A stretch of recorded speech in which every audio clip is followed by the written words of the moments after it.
In the dead of night at Kensington Palace, a single scream pierced the silence. Within minutes, armed police surrounded the royal residence.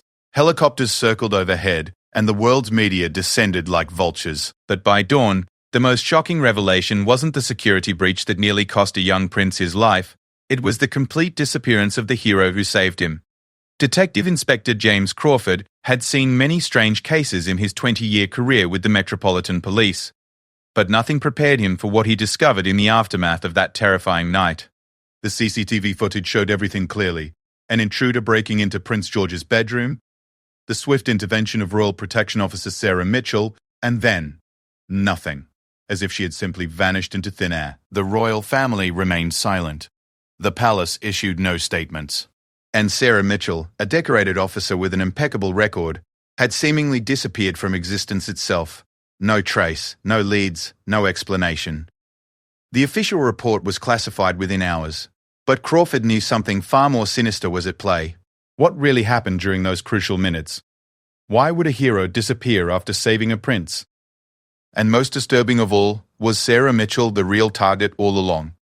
The truth would shake the very foundations of the British monarchy and expose a conspiracy that reached into the highest levels of power. This is the story they never wanted you to hear. Sarah Mitchell adjusted her earpiece as she completed her midnight rounds through the corridors of Kensington Palace. The ancient building creaked and settled around her, familiar sounds that had become a comforting soundtrack during her 3 years as a Royal Protection Officer. At 32, she was one of the youngest officers ever assigned to protect the immediate royal family, a position she had earned through exceptional marksmanship scores and an uncanny ability to spot potential threats before they materialized. The autumn wind rattled the tall windows as Sarah paused outside Prince George's bedroom door. The 9-year-old prince was fast asleep, unaware that his life was about to change forever. Sarah's partner, Officer David Reynolds, was stationed at the main entrance, while 2 other officers patrolled the gardens. The security detail had been increased recently due to what officials called credible but non-specific threats against the royal children. Sarah had joined the Royal Protection Unit after serving 6 years with the Special Forces. Her commanding officer had recommended her personally, citing her extraordinary instincts and unshakable loyalty to the crown. What he didn't mention in his report was the classified mission in Afghanistan, where Sarah had single-handedly extracted 3 civilians from a terrorist compound, or the medal she received in a secret ceremony that officially never happened. As she continued her patrol, Sarah's mind wandered to the strange conversations she'd had with her supervisor, Commander Phillips, earlier that evening. He had pulled her aside after the briefing, his usually stern face showing an unusual concern. "Mitchell, I need you to be extra vigilant tonight," he had said, glancing around to ensure they weren't overheard. "There's chatter about something big happening. We don't know what, but your assignment is critical." "More critical than usual?" Sarah had asked, noting the tension in his voice. Phillips had paused for a long moment before responding. "Just remember your oath, Mitchell. Protect the family at all costs. No matter what happens, no matter what you see or hear, your duty is to them first." The conversation had left Sarah unsettled. In her experience, when commanders spoke in riddles, it usually meant they knew more than they were willing to share. But she had learned not to ask too many questions. In her line of work, sometimes ignorance was not just bliss, it was survival. At precisely 1:47 a.m., Sarah's earpiece crackled with static. She tapped it twice, thinking it was a technical malfunction, but the interference continued. Then she heard David's voice, strained and urgent. "Sarah, we have movement in Sector 7. Multiple contacts approaching from the East Garden." Sarah immediately switched to high alert mode, her hand instinctively moving to her sidearm. Sector 7 was directly below Prince George's wing of the palace. She pressed her earpiece to respond but heard only silence. "David, do you copy?" she whispered into her radio. Nothing. The palace's sophisticated communication system had never failed before. Sarah knew that backup protocols required her to maintain her position and wait for reinforcements, but every instinct screamed that something was terribly wrong. The silence stretched on, broken only by the persistent wind and her own heartbeat. Then she heard it. A sound that didn't belong. The soft click of a window latch being manipulated from outside. Sarah's blood went cold as she realized the sound was coming from Prince George's room. Moving with the silent precision of her military training, Sarah approached the bedroom door. The click came again, followed by the almost inaudible scrape of a window sliding open. Someone was inside the prince's room. Sarah's mind raced through protocols.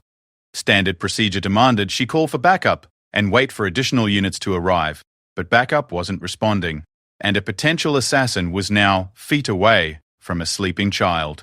She had perhaps 30 seconds before the intruder reached the prince's bed. The decision was instant and irreversible. Sarah quietly turned the bedroom door handle and slipped inside. The room was dark except for a small nightlight casting pale shadows across the walls. Prince George lay sleeping peacefully in his bed, unaware of the figure dressed in black tactical gear moving silently toward him. The intruder held something in his right hand. Sarah couldn't see what it was, but she didn't need to know. "Armed police! Stop where you are." The intruder spun toward Sarah's voice, raising his weapon, a syringe filled with an unknown substance. In the split second that followed, Sarah's training took over. She fired twice, both shots sent a mass. The intruder crumpled to the floor without making a sound. Prince George stirred but didn't wake.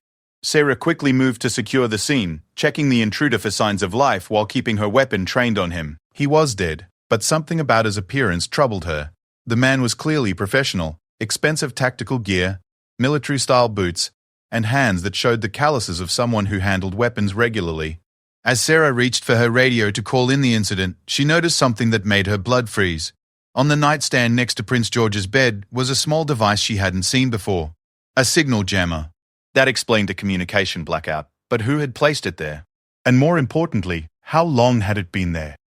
The realization hit her like a physical blow. This wasn't a random assassination attempt. This was a carefully orchestrated operation, and someone with access to the palace had been involved in its planning. The jammer could only have been placed by someone who knew the security protocols, someone who understood exactly how the communication systems worked. Sarah's mind raced as she tried to process the implications. If there was an insider involved, then her own safety was now in question. She had just killed someone, and there were people within the security apparatus who might not want her to tell the story of what she had seen. The sound of approaching sirens filled the air outside, growing louder by the second. Sarah looked down at Prince George, still sleeping peacefully, despite the chaos that had erupted around him. She had saved his life, but she was beginning to understand that her own might now be in mortal danger. As she heard footsteps pounding up the palace stairs, Sarah made a decision that would haunt her for the rest of her life. She quickly photographed the signal jammer with her phone, then pocketed the device itself. If there was a conspiracy within the palace security, she would need proof.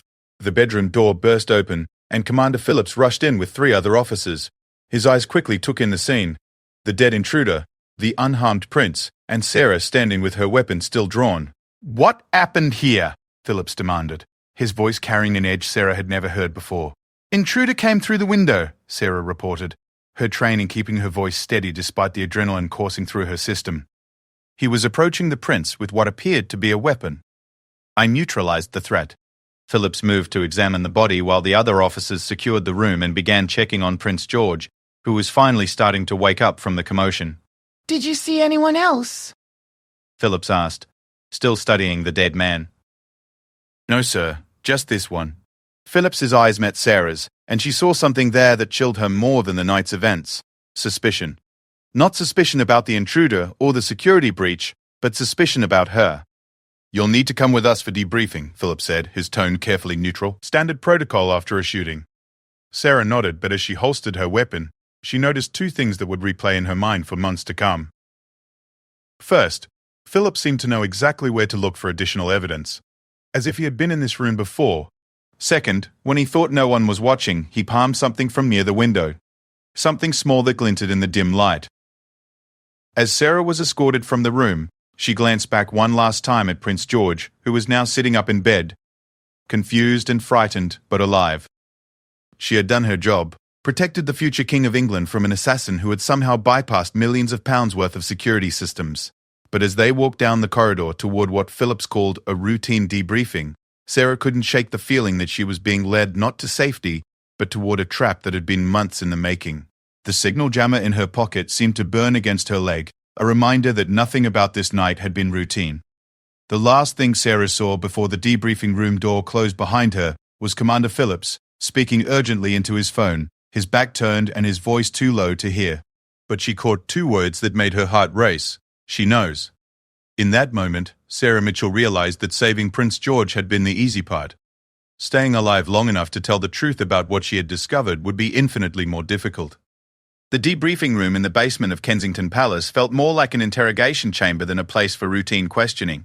Sarah had been sitting at the metal table for 3 hours, answering the same questions over and over again, while Commander Phillips and 2 other officials she didn't recognize took notes and exchanged meaningful glances. "Let's go through it one more time, Mitchell," Phillips said, his voice showing the first signs of impatience. "You heard a noise, entered the room, and found an intruder approaching the prince's bed." "That's correct, sir." "And you saw no one else? No additional threats?" "No, sir." Sarah's answers remained consistent because they were the truth, but she could sense that her interrogators were fishing for something specific. The 2 unknown officials had introduced themselves only as security consultants, but their bearing and questioning techniques suggested military intelligence backgrounds. The older of the 2 consultants, a thin man with steel-grey hair, leaned forward across the table. "Officer Mitchell, in your military service, were you ever involved in operations that required classified clearance?" The question seemed to come from nowhere, and Sarah felt her first flutter of real fear. "I'm not sure how my military record relates to tonight's incident, sir. Please answer the question." "Yes, I held various security clearances during my service, including operations in Afghanistan that remain classified to this day." Sarah's mouth went dry. The mission he was referring to had been so secret that she had been required to sign documents stating she would never acknowledge its existence, even under oath. The fact that this man knew about it meant he had access to files that officially didn't exist. "I'm not able to discuss classified military operations, sir."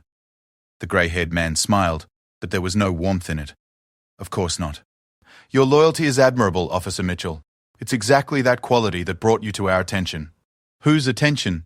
"People who understand the true nature of threats to the crown. People who know that sometimes protecting the monarchy requires actions that can't be taken through official channels." Philip shifted uncomfortably in his chair, and Sarah realized he was as much in the dark about this conversation as she was. Whatever was happening here, it involved players far above a palace security commander's clearance level. The second consultant, a woman with short blonde hair and cold blue eyes, opened a file folder and spread several photographs across the table. Sarah's blood chilled as she recognized the images. They were surveillance photos of her taken over the past several weeks, shopping at the grocery store, leaving her flat, meeting friends for dinner. Someone had been watching her long before tonight's incident.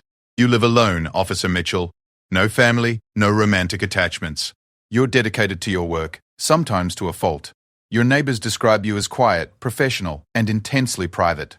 Is there a point to this character assessment?" "The point is that you're perfect for what we need," the woman continued. "You have no outside loyalties that might complicate your judgment. Your military record shows you can handle complex situations that require absolute discretion.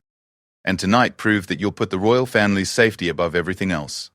Sarah looked around the room, trying to understand what was happening to her. "I'm sorry, but I don't understand what you're asking me." The grey-haired man retrieved a tablet from his briefcase and activated the screen. Security footage from tonight's incident began playing, but it wasn't the version Sarah remembered living through. On the screen, she watched herself enter Prince George's room, but in this version, there was no intruder. The footage showed Sarah raising her weapon and firing at empty air, then moving to stage a scene with what appeared to be a mannequin dressed in tactical gear. "This is impossible," Sarah whispered, staring at the impossible images. "This isn't what happened, isn't it?" the woman asked mildly. "This is the footage that will be provided to investigators. The official report will show that Officer Sarah Mitchell suffered a psychotic break while on duty, imagined a threat that didn't exist, and discharged her weapon in a royal bedroom while a child slept nearby." But there was an intruder. "I killed him. I saw the body." "What body, Officer Mitchell?" "The room was searched thoroughly after the incident. Nobody was found." Sarah's mind reeled as she tried to process what they were telling her. The evidence of her own eyes was being systematically erased and replaced with a narrative that painted her as mentally unstable and dangerous. However, the grey-haired man continued, "This footage never has to see the light of day. The official report doesn't have to be filed. In fact, tonight's incident can disappear entirely from the record." "What do you want from me?" "We want you to disappear as well." The words hung in the air like a death sentence. Sarah's hand instinctively moved toward her sidearm, but she realized they had disarmed her when she entered the room. "Not permanently," the woman added quickly, seeing Sarah's reaction. "We want you to become someone else. Someone who can move in circles where Officer Sarah Mitchell could never go. Someone who can protect the royal family from threats that the official security apparatus can't touch. Phillips finally spoke up, his voice strained. What exactly are you people talking about? The grey-haired man turned to him with obvious annoyance. Commander Phillips, your role in this operation is complete. I suggest you return to your duties and forget this conversation ever took place. Now wait just a minute, Commander, the woman interrupted, her voice carrying unmistakable menace. Officer Mitchell saved Prince George from an assassin tonight. That assassin was sent by people who have spent months infiltrating palace security, people who would have succeeded if not for her intervention. Would you prefer we handle this through official channels and expose how thoroughly your security has been compromised? Phillips's face went white. Sarah realized that her commander had suspected there was a leak in his organization, but hadn't known how deep it went. The threat wasn't subtle. Cooperate, or watch his career and reputation be destroyed by the revelation that palace security had been compromised for months. Sarah, Phillips said quietly, these people, they seem to know things that I don't. Maybe you should listen to what they have to say. The betrayal in his voice told Sarah everything she needed to know. Phillips was genuinely trying to protect her, but he was powerless against whatever organization these people represented. The intruder tonight was named Viktor Kozlov, the grey-haired man continued, opening another file. He was a former Spetsnaz operative who specialized in what the Russians call wet work. He was hired 6 months ago by a consortium of individuals who believe the British monarchy needs to be restructured. Sarah studied the photographs of Kozlov that were spread across the table. The face was definitely the same man she had killed, but in these photos he was alive, meeting with various individuals in locations around London.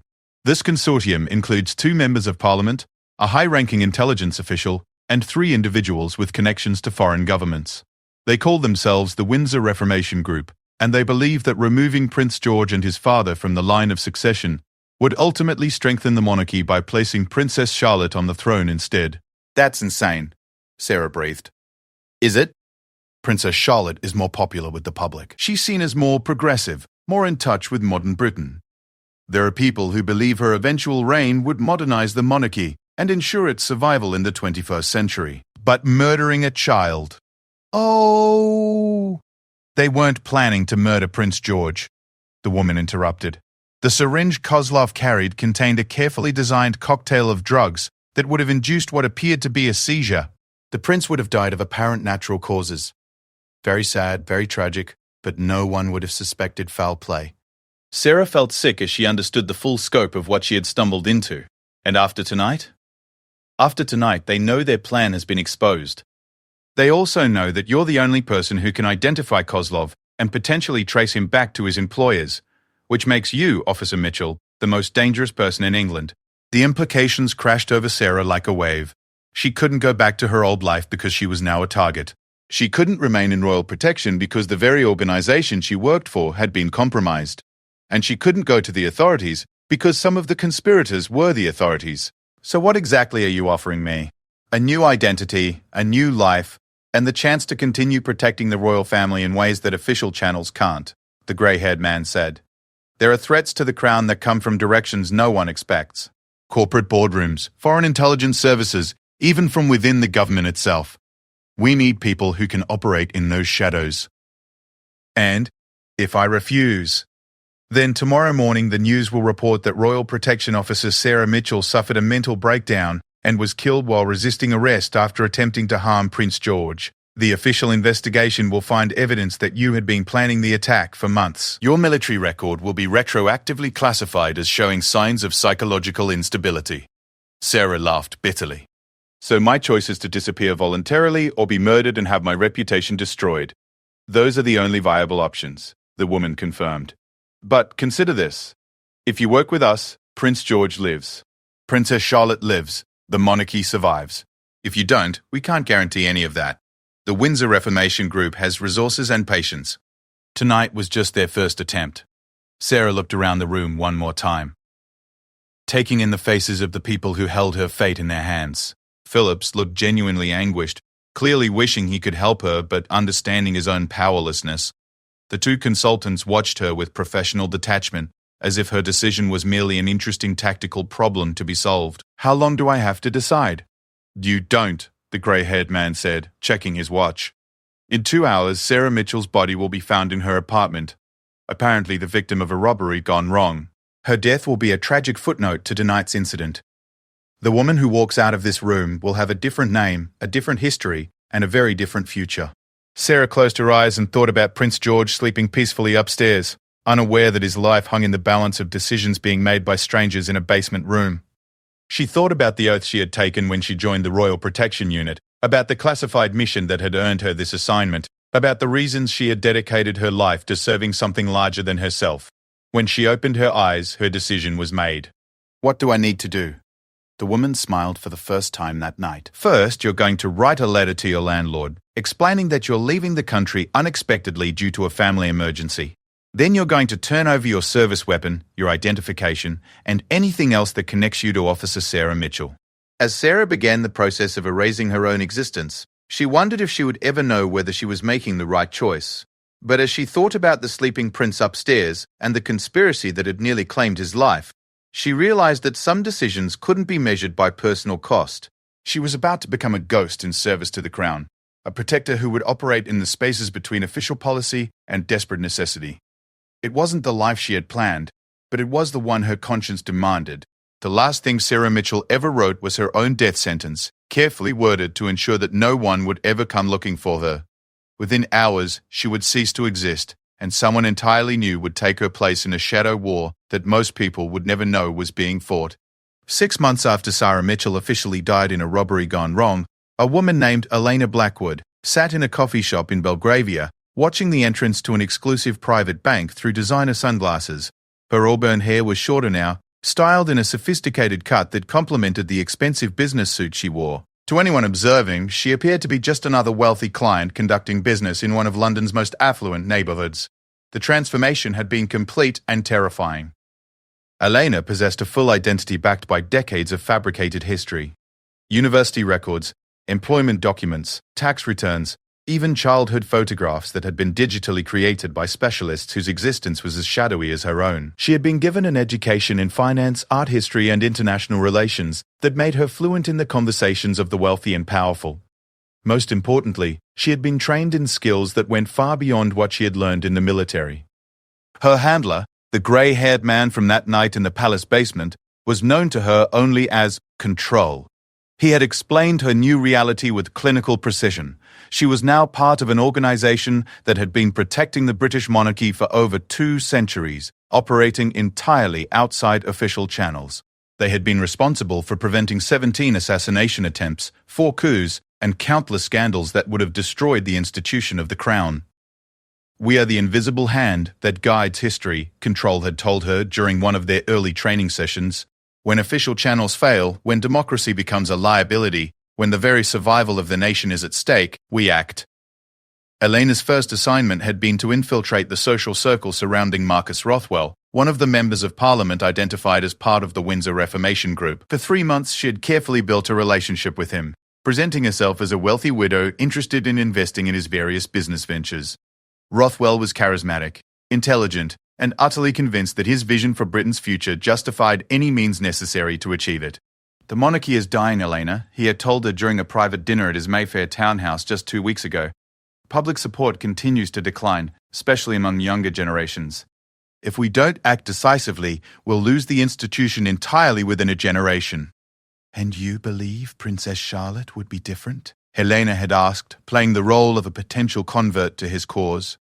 "Charlotte represents everything the monarchy could become. She's progressive, environmentally conscious, and genuinely committed to social justice. Under her reign, the Crown could become a force for positive change, rather than just an expensive anachronism." Elena had listened to his passionate arguments while mentally cataloguing every detail of his conspiracy. Rothwell had been surprisingly open about the group's activities, apparently believing that Elena's money and connections made her a valuable potential ally. He had revealed safe houses, communication protocols, and most importantly, the timeline for their next operation.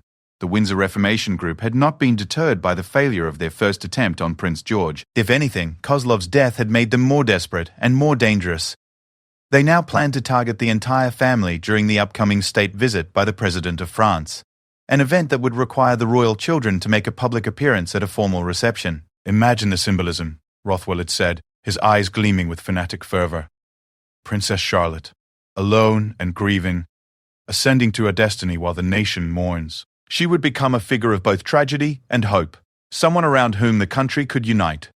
Elena had excused herself to the powder room and used a device concealed in her jewelry to transmit the details of the plot to Control.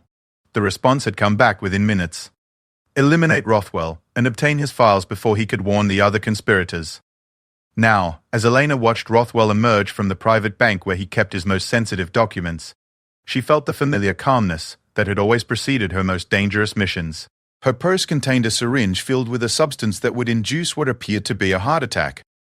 Rothwell would die quietly, apparently the victim of stress and overwork, and his secrets would die with him. But as Elena stood to follow her target, she noticed something that made her blood freeze. Across the street, partially concealed behind a newspaper, sat Commander Phillips. He was older now, grayer, and there was a haunted look in his eyes that hadn't been there 6 months ago. More troubling, he was watching Rothwell with the same professional attention that Elena was. The implications raced through Elena's mind. Either Phillips had somehow discovered the conspiracy on his own and was conducting an unauthorized investigation, or he had been compromised by the same forces that had corrupted palace security. Either possibility represented a catastrophic threat to her mission and her survival. Elena adjusted her route to circle behind Phillips' position, using her reflection in shop windows to monitor his movements. When she was close enough to observe him clearly, she saw that he was photographing everyone who entered or left the bank, using a camera concealed in what appeared to be a tourist guidebook. Their eyes met across the busy street, and Elena saw the exact moment when Phillips recognized her. The shock on his face was quickly replaced by something approaching relief, as if seeing her alive had answered questions that had been torturing him for months. Phillips stood and began walking toward her, ignoring traffic and pedestrians in his urgency to reach her. Elena had perhaps 30 seconds to decide whether to run, hide, or confront the one person who could identify her as Sarah Mitchell. She chose to act. Moving with casual precision, Elena intercepted Phillips in the doorway of an upscale boutique, greeting him like an old friend while positioning herself to neutralize him if necessary. "My God, Sarah," he whispered, "they told me you were dead." "Sarah Mitchell is dead," Elena replied quietly. "I'm Elena Blackwood, and you've never seen me before in your life. But you're alive. You're here. Do you have any idea what I've been going through for the past 6 months?" Elena studied Phillips's face and saw genuine anguish there. Whatever had happened since that night in the palace, it had taken a terrible toll on her former commander. "Tell me quickly," she said, "why are you watching Rothwell?" Phillips glanced around nervously before answering. After that night, I started asking questions. Too many things didn't add up. The communication failures, the convenient timing of the attack, the way evidence disappeared.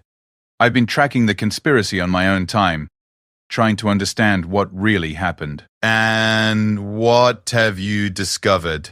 Rothwell is just the beginning. The group includes people inside the intelligence services, members of the royal household staff, even someone close to the Prime Minister. They've been planning this for years, Sarah. That night was supposed to be the end of it, but when you interfered, they had to find another way. Elena finished. Exactly, and now they know that someone is onto them. They've been more careful, more paranoid. But I've been patient. Today, Rothwell is supposed to meet with the operational leader of the entire conspiracy. Elena's mind raced as she processed this information. If Phillips was telling the truth, then her assassination of Rothwell would only drive the conspiracy deeper underground. But if Phillips himself was compromised, then this conversation was a trap designed to expose her continued existence. "Who else knows you're here?" she asked. "No, one. I've been working completely alone. I couldn't trust anyone in the department after what happened to you." "What exactly do you think happened to me?" Phillips' face darkened. "I think you stumbled onto something much bigger than a single assassination attempt. I think you were eliminated because you knew too much, and I think whoever did it is still out there, still planning to finish what they started." Elena made her decision. "Listen to me very carefully. In approximately 10 minutes, Marcus Rothwell is going to suffer what appears to be a fatal heart attack. When that happens, you're going to call for emergency services and then secure his personal effects before anyone else arrives. Can you do that?" Philip stared at her in shock. "You're going to kill him?" "I'm going to prevent him from murdering Prince George, Princess Charlotte, and their parents in approximately 72 hours. The weight of that revelation settled between them as Philip struggled to process what she was telling him. Elena could see the conflict in his eyes. The loyal police commander warring with the man who had spent months uncovering evidence of a conspiracy against the crown. There has to be another way, he said finally. There isn't. Official channels are compromised. The justice system can't move fast enough. And the people behind this have resources that you can't imagine. The only way to stop them is to eliminate them one by one, quietly, before they realize how much we know. We? Elena smiled grimly. You've been investigating this conspiracy for 6 months, Commander. That makes you an asset that I can't afford to waste.